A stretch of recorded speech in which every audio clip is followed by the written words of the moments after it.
Thank you, Nikita. What great insights from the previous session.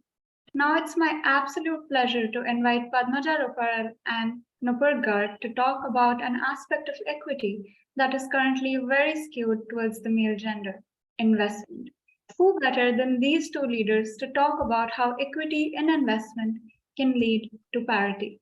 Padmaja is the co founder of Indian Angel Network and founding partner of the IAM Fund.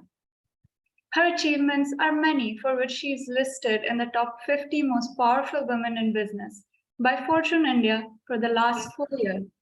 She is one of the rare women in India who manages large venture capital investments and is counted amongst India's prominent investors and is a key enabler in India's entrepreneurial ecosystem. Nupur Garg is the founder of WinPE, a not-for-profit initiative to enhance gender diversity in investing and entrepreneurship. She is listed as the Winners World VC World's Most Influential Women 2022. She also serves on investment committees for funds nationally and internationally.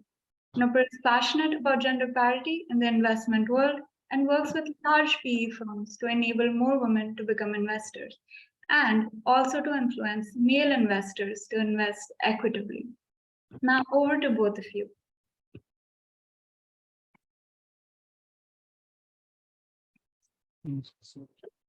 Thank you, Disha.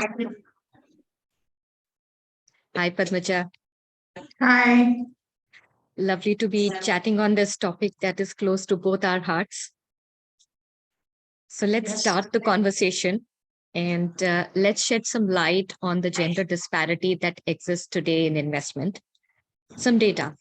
In 2019, women-led startups garnered just 3.4% of all venture capital funding, which was supposed to be an all-time high. In 2021, that number dropped to roughly 2% of a record-breaking $330 million in US VC funding. PE funding is also equally less for women. And nearer home, India also ranks 70th among 77 countries covered in the Female Entrepreneurship Index as per the IWWAGE report. 60% PVC firms in India have an all-male leadership team. So clearly, there are a number of factors at play here, including the fact that PVC has its roots in the old Caucasian male club, and that has continued over decades in a cascading cyclical manner. What would you say are some of the biggest hurdles that the investing industry faces as it tries to find gender balance, both for investors and entrepreneurs, and change some of these data points? Thank you, Nupur. That's I think, a question which has hit almost the fundamental reason for this discussion. So completely understand where you're coming from. I think the first thing I would like to say is that the gender disparity that we are seeing in the investing world is not India's not the only country. I think we're seeing this right across the world. So first of all, to say this is an Indian problem, no, it isn't. It's a global problem in some ways. But in India, this problem is actually accentuated, right?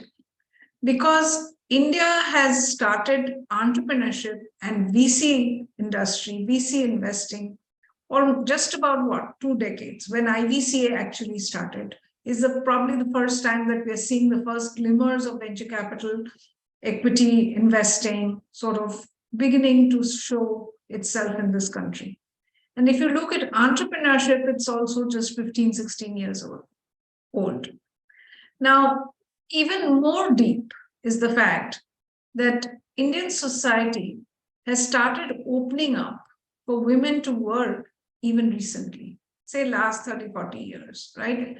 It's actually the IT industry, which is on the one hand, the first generation industry, I think, in the country, which really opened up women to join the workforce. And therefore, we had many companies, especially in the software services sector, where almost 48 to 50% of the workforce comprised of women. And, I remember a company I was working for, we had to actually build a creche because all the women were young. They were young mothers just getting married. They were young mothers and they needed to figure out how they look after their babies. And if we You were did way not do ahead that- of time. You were way ahead of time and the rest of the industry.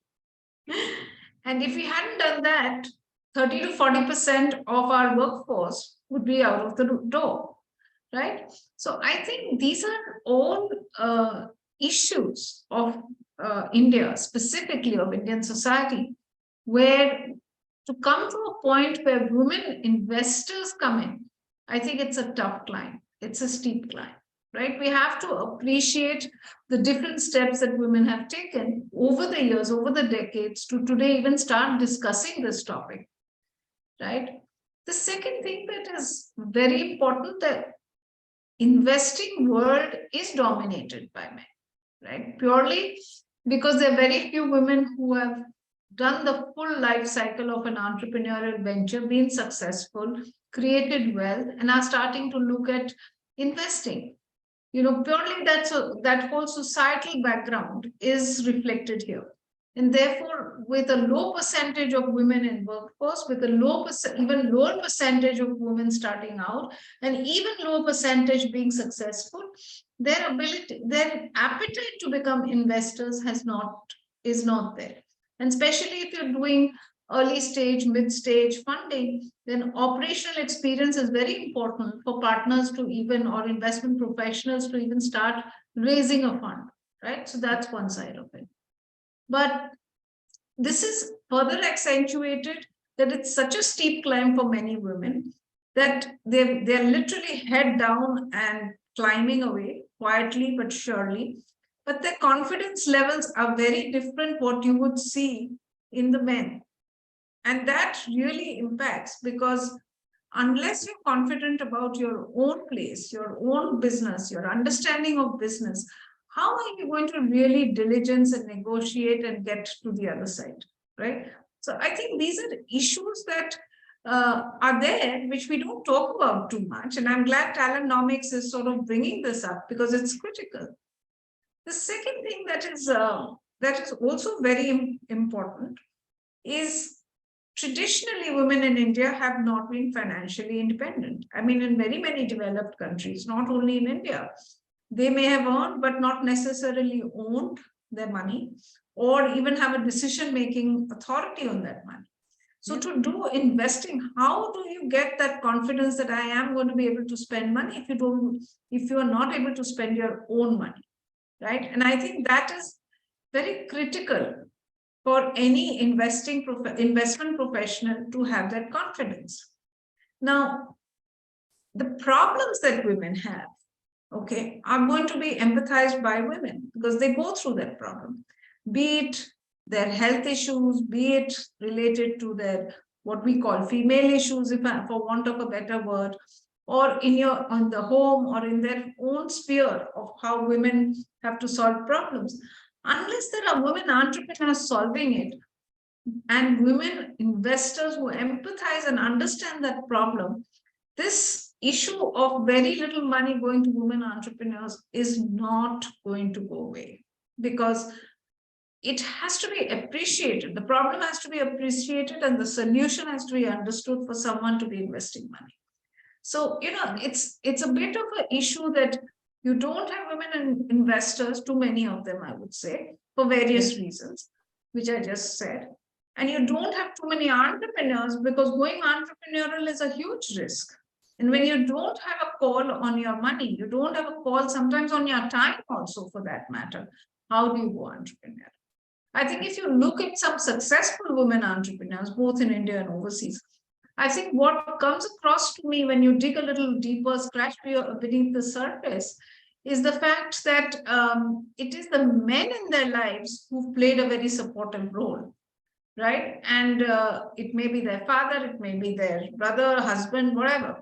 But I think that is something which is a differentiator for successful women. Yes. But finally, I think these are all the problems, and these are the things that we have to sort of, all of us together, have to solve. And I think one of the initiatives that you've taken, Nupur, on WIMP, I think that is a big leap forward, because to be able to not only inspire people to become women, to become investors, And they will then also inspire women to become entrepreneurs, that go do a venture, we'll look at it and try and invest. But then to grow them, mature them, help them grow, create a rounded professionals, help them to be better professionals. I think that, to my mind, is excellent work. So, things like WINPI is changing the world. So keep going on that one, Nupur, because as you see, it's something which needs to be solved. Thank you. Yeah, and I think finally, if we don't do this, half the citizens of the country will be left without creating any value, economic value, and that goes to the bottom line of the country's GDP finally. So I do think that we're carrying a pretty heavy onus on our shoulders, Nupur, and you and I, and many of the same tribe. But I suppose that's part of being part of this game. So on that note, actually, I really wanted to see if I could sort of get some insights on your personal career, because you had a very interesting trajectory. You left your very successful career in IFC, started WINPI. Why was this? What triggered off to create this interest of investing in women? Not only financial money, but time, mind space, mentoring. Why did you do it? What was so important for you? And what are your challenges, and how are you building this? Because whatever I was sort of talking about, you've actually starting to actualize it in some ways. So, Padmaja, to be very honest, I cannot say that I was always a gender champion. I don't have any of those stories where I say, as a child, I was the kind of girl who wanted to rebel or things like that. I don't remember ever feeling actively discriminated against because of my gender, neither in my childhood nor in my working experience. So consciousness for me started in really, really small incremental ways.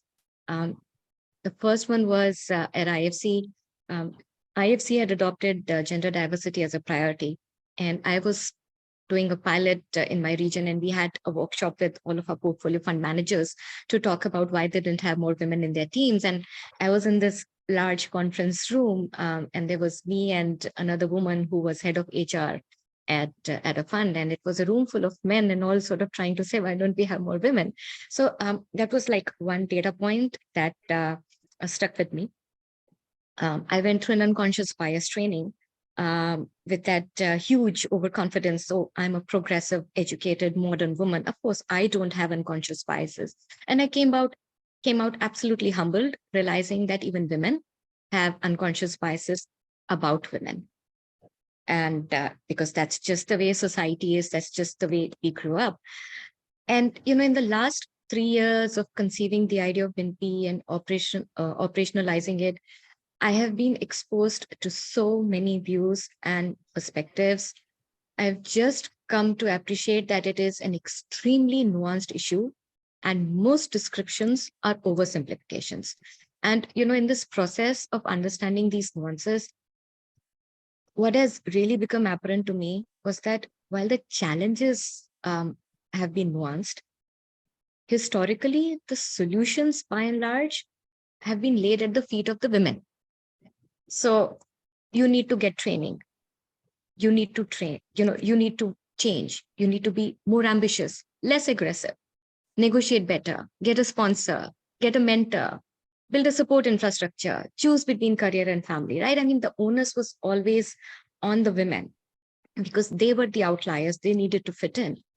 And yet, when you take a step back and you look at these challenges, a lot of the solutions and the influence over implementing those solutions are not with the women. They are either with the industry, the employers, or the society, or the families, etc. So WINPI is where we work with the private equity and venture capital industry to change the workplace environment and culture so that one day people will stop asking women to change. The way I think about it is the workplace was designed hundreds of years ago, before the World War happened. It was designed for men by men. And that design hasn't been updated, although the workforce composition is completely different today. So the process of updating this workplace design to reflect the current workforce is critical. Consultants like to call it investing in women. I think it is more like investing in the organization's own success and future. But it is still called investing in women, and we'll change it when we change it. WinP focuses, on bringing more women as investors and entrepreneurs, as I believe these are two critical and core components of the whole corporate economy. And if you are able to influence and bring DEI in the whole corporate setup, the large part of the economy, it would have a much wider impact across, both the economy, but also the society, because there is a close interlink. But, to change the whole ecosystem, yes, I'm very proud of the work that we are doing at WinP. But to change the whole ecosystem, we also need other players, other stakeholders, including, governments, financial institutions, policymakers. We need all of them to step in. And that is one thing that I know you have been engaged in a lot, talking to policymakers, talking to governments, and saying, how do we change the business construct? So would you like to share what's happening in that area? What do you see as the big challenges, and what are some potential solutions? No, sure, Nupur. So, as we think about women getting into the investing world, I think the underlying piece that I've been noticing, be it entrepreneurs or investors, both for that matter, is really a level of confidence, in yourself, in themselves, to say, whatever we've taken on, we can do it. And believe me, when I look at some women, teams comprising of women and men, I think the focus and the sharpness that some women bring to the table is just phenomenal. And they come up with completely different perspectives. They can think laterally, which I'm amazed, So very often some of the young women investors or private equity players that I speak to say, why don't you speak at the meeting? Why aren't you just voicing it? So I think the one thing I would say that what is missing in our schooling and our college academia, right? That whole trajectory of education, we are not we're not instilling young women to say, listen, what you know well, and be proud of it, right? Be self-confident. I think that's extremely, extremely important. Today, we have started talking about that you may know a lot of things, but if you don't communicate it well, it's not really the valuable, right? So communication is being sort of focused on. But I think it's also important to focus on confidence. What you know, be confident.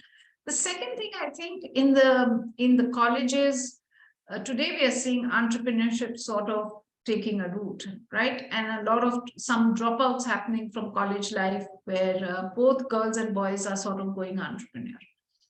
I think somewhere in that academic trajectory, it's very important to introduce a course on investing, equity investing, because you need a footing, you need a strong footing, you need a strong understanding of the basics. You need to also, and in that entire course, it's important to showcase and teach these young ladies and men, for that matter, that not only how you invest, but how you empathize with the entrepreneurs.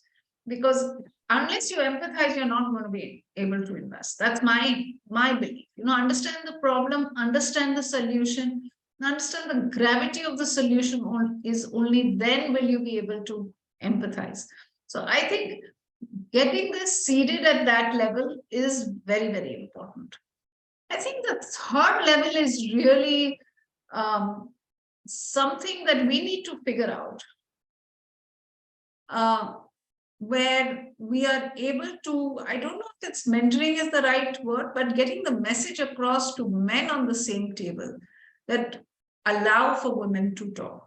In the first two rounds, first two meetings, just give a little space and then see how that person flowers. you won't need to do anything extra.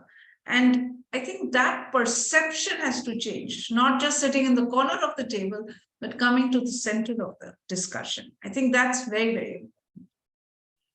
And the last thing I think is sitting at home, to be honest. We had all been young ladies, we've had homes, we've had our own relationships within the family. I think establishing yourself at home is where confidence really starts.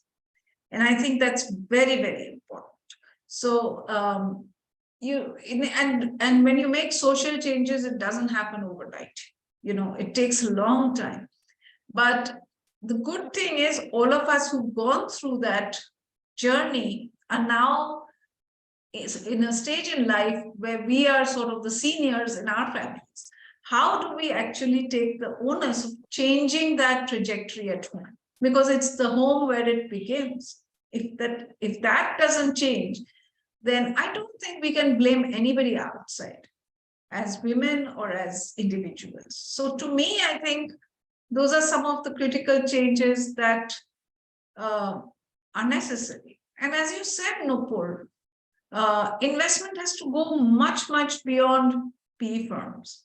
Banks, private sector, governments, they can all play critical roles. I mean, government is trying its best and in creating these investment kind of carve-outs for women.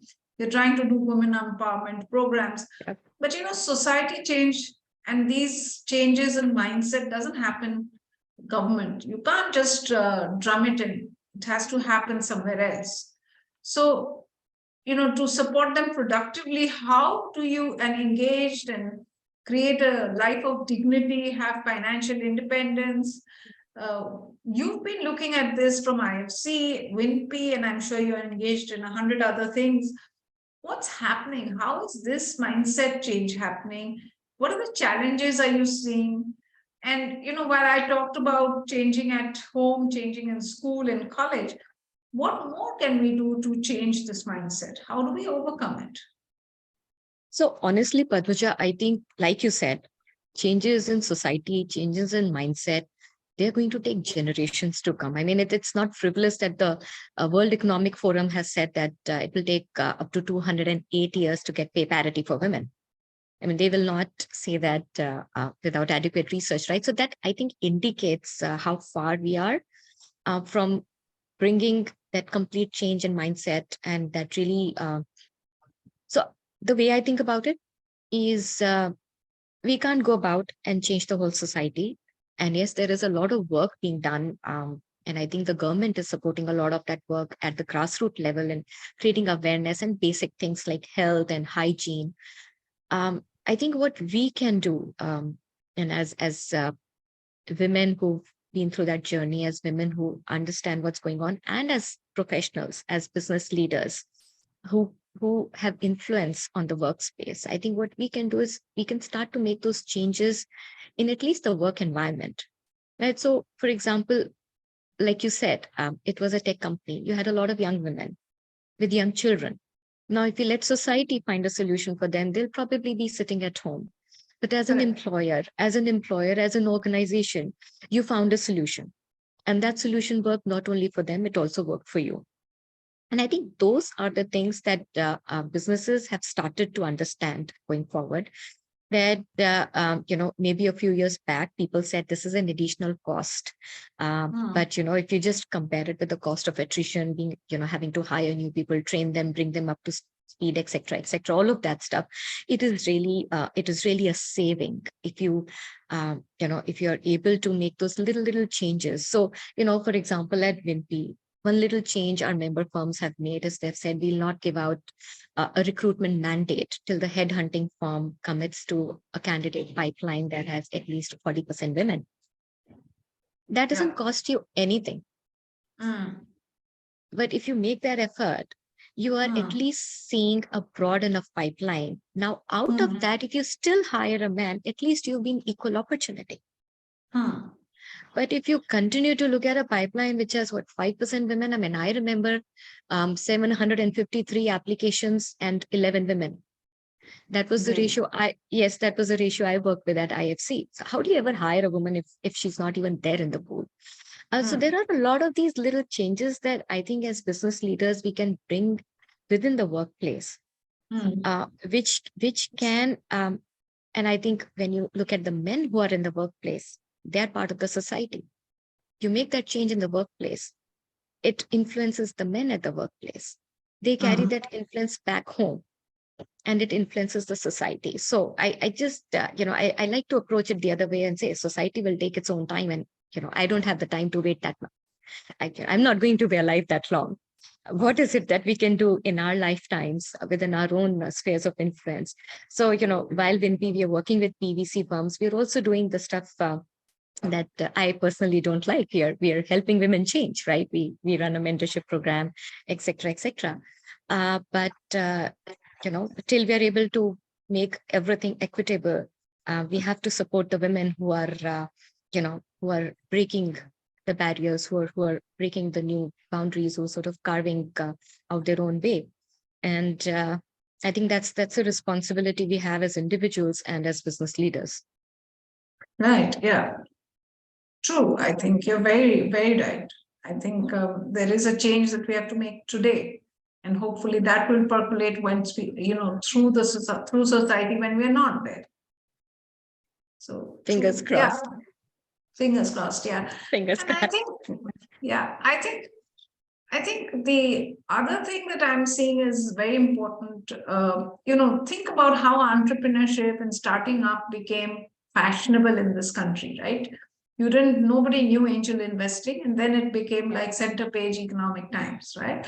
I think the one thing we are not doing enough, and we are starting to do this at IEN, I'll be honest, is we are actually showcasing women entrepreneurs. Okay, the impact that companies have on women. For instance, we have a company which has given livelihood to really underprivileged women, 3,000 of them, who were actually sanitation workers, and they've now 10% of them have learned to run a computer, for example. I think it's important to showcase these leaders, these women whose lives have changed. That's, I think, very, very important. Agreed. I think role models are critical. Role models are critical. Celebration is critical. Celebration is critical. Yeah. And I think the second thing is one can call it mentoring, or one can call it sharing experiences from one woman entrepreneur or one woman professional to others. That this is what happened in my house, this is how I solved it, this is what happened in my office, this is how I solved it. And when they are sort of communicating their own experience, they're also building confidence without realizing. So I think sharing of experiences is the second thing, which I think will really bring a change. And I think the third thing, which we have started doing, we have about 35% women and balance are men in the team, in the IM team. And we do have projects that are running, which can be long hours because, transactions may happen, or we're doing interest projects. We put it on the table, ensuring that there are at least two women and 2 men in the group to whom we are offering this, and say, put up your hands. Right. So everybody has an equal opportunity. And when there's no assumption from your side. There's no assumption from your side that, oh, this is requiring late hours, the woman will not do it. You let her make the choice. That's brilliant. Yeah. So, even the event that we had lately, we had 400 people. The entire event was put together by a woman. Right? The men were actually appendages to say, okay, just let's do a cold eye review to make sure that we've not slipped on everything. We've not forgotten. So, to give that confidence to women, to say, lead it, go do it, and have the men actually follow. I think it will start changing the flavor. But the reverse is also true. That if a man puts up his hand, let a woman do the same. So it's equal opportunity. Yes, absolutely. Absolutely. And, I had this very interesting conversation earlier today with the head of HR at NIF. And she was sharing this experience where at NIF, they're sort of very, I love all the work that they're doing on gender balance, where they just overheard a casual remark from a woman employee saying, we get to do more of the housekeeping work, like doing the pitch books. Whereas my male counterpart, he gets to do the financial modeling, he gets to play a more active role in the diligence. And, they took the whole managerial cadre to training and sensitization. Very interesting. Work distribution. Right. Work distribution, it's like you said, you allow them to raise a hand and make a choice, and give them an equal opportunity to do Right. the same things that men are doing. Yeah, I think we have to ensure, and I think I have learned to look at, and it's not been easy, let me tell you. I've learned to look at entrepreneurs neck up. It doesn't matter to me who or which gender they are. What matters to me Padmaja, who they are. you have, but a lot of other people haven't. But we And I have to think push that is this. the That's what challenge. I'm We saying. have to push this. Yes. We have to push this not only in women, we have to push this down to male investors. That's what I'm trying to say. And I think we Absolutely. have to do it. That's what I'm saying. That look, if we can Absolutely. look at men entrepreneurs, why can't you look at women entrepreneurs exactly with the same neutral filter? It's a fight. Absolutely. It's a fight, but take it on. I'm so sorry to interrupt. We have about a minute or so to go. So if you could, yeah. Okay. So Padmaja, we have a couple of questions. Should we move on to questions? Yes, please do. Okay. So once you invest in a woman-led company, how do you invest in those women and empower them to become successful? So once we invest, first of all, we ensure they are a board member. Okay, so we ensure that they are on the board. That's number one. We slice and we look at the division of role purely by saying that what is the person competent in. We in one company, we have a woman who's a great salesperson, absolutely great salesperson, right? And you would say, Array, she should be the COO. We just said, no, she's the CEO. And we explained to the whole team that this is why we think she should take on the face of the company, right? It wasn't easy. Believe me, there was a push. Imagine. Yeah, but once the company is doing well, I think it starts getting adopted. That's the second thing. The third thing that we did is we actually brought in very senior women mentors to mentor them, to say, as a woman founder, what is expected of you and what is not expected of you. We do not expect excuses unless they're dire situations, because women also, I must say, sort of hide behind a woman. What are the things we need to do as a woman? No, they need to also not take advantage. So I think these 3-4 things help. I agree with that. We shouldn't let this sense of entitlement or even this ability to make excuses creep in, because ultimately the battle is to demonstrate that women are equally talented, capable, meritorious as men, and to that extent, I think while we protest against women having to work 2 or 3 times harder than men, we have to make sure that they're working at least at the same level as their male counterparts. Yes. Agreed. Okay. There's another question. Are there some good resources that can motivate investors to start investing in women founders? What are they? That's a tough one. I think we have one of the data. things, yeah, we have data. But I think the other thing that on a practical ground, today we are seeing funds which are focused on women or femtech or female founders. I think one opportunity that we have also not leveraged is actually to co-invest. If it's not a female founder-led fund, or it is not a femtech focused fund, then some part of that fund should look at partnering with female focused funds and co-invest, because that will give appreciation and build appreciation of what's being built on those companies. Yeah. I think that's true. I think that's we don't have a lot of track record of femtech funds and women first funds because that's a newer phenomena. We do have data that says gender balanced portfolios and Yes. portfolios which have gender balance across leadership teams get to higher IRRs than medians, than the Yes. median, and they get there faster.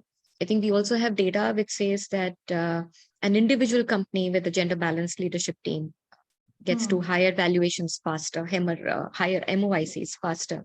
Yeah. But at a fund level, I don't think we have that track record, yes. So it's probably, if, like you said, if there could be a consortium, although, sometimes you also get questions from people saying, we also need to work on the pipeline, right? Yes. That's a question we get all the time, that you want us to go and invest or hire, but we also need you to start working on the pipeline so that the pipeline is deeper. That's true. But there are a lot of problem areas that women face, which can be great fodder for innovative solutions. True. Disha is getting impatient. Yeah, I think we are out of time. There is, I don't think we can do another question. But thank you so much, Padmaja. It was a pleasure, as always, to chat with you. You're always full of wisdom. And thank you. Thank you for the conversation. Thank you, Nupur. It was great talking to you. And I'm sure we'll do many more such conversations. And thank you, Disha. Thank you, Rashik. And thank you, Talentnomics. Thank you, Talentnomics. Over to you, Disha. Thank you, Padmaja and Nupur. Thank you both for sharing with us the criticality of investing in women to build an Equiverse, and how men also play an important role to bring about parity in this area. We hope all our listeners will be inspired by you guys to consciously invest more in women going forward. Also, I would like to thank once again our platinum partner Hilti for the conference. To know more about Hilti and our other partners, please have a look at the booths on the platform. I would also like to draw your attention to the next poll. Please take a minute to open the poll icon next to the chat and fill in your answers. And Nikita should be with you shortly. Thank you, Disha.